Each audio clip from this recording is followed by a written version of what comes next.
Look, we're looking at, as I said, the first surplus in 15 years. Josh Frydenberg would have loved to have handed one down. I mean, he announced it and then it disappeared. Wayne Surplus announced it 4 times. It never happened. It is going to be a brief surplus, however.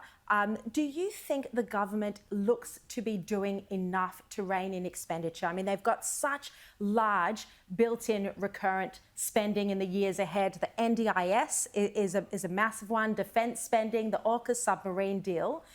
Do you think they are doing enough work to rein in spending? Oh, I'm sure there'll be plenty of critics that come out and say that they're not doing enough to rein in spending, but this is a Labor government and this is what Labor does. They do, they're not going to cave on things like the NDIS just to, boost, their chances of delivering another surplus next year. They've got, some guiding principles that they will stick to, but where you might find some additional changes in the years ahead is how they bring in that income. They cannot rely on low unemployment to deliver them a surplus year after year after year, because unemployment is set to rise. So they will have to look elsewhere for some extra money.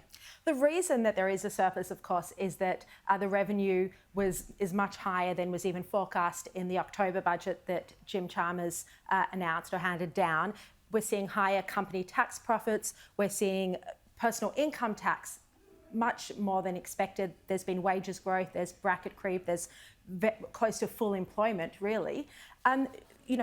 This isn't going to last, though, because we are expecting the unemployment rate to increase. We are absolutely expecting it. That's kind of the point of these RBA hikes, is to put pressure on budgets, to put pressure on companies. Unfortunately, there will be casualties along the way, but there are some initiatives that they can look to help, bring people back into the workforce.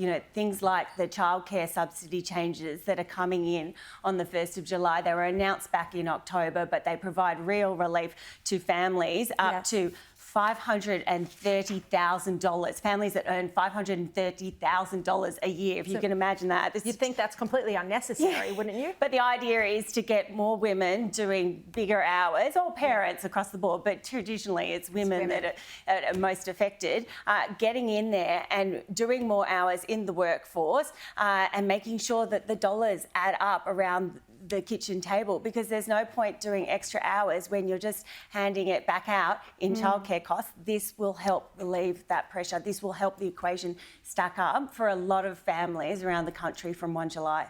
Yeah, and that was a point that Jim Chalmers made when he did include that relief, that it would be a productivity measure. Now, Albanese, of course, made this announcement that the welfare payment for single parents would change from 14 years to 8 years.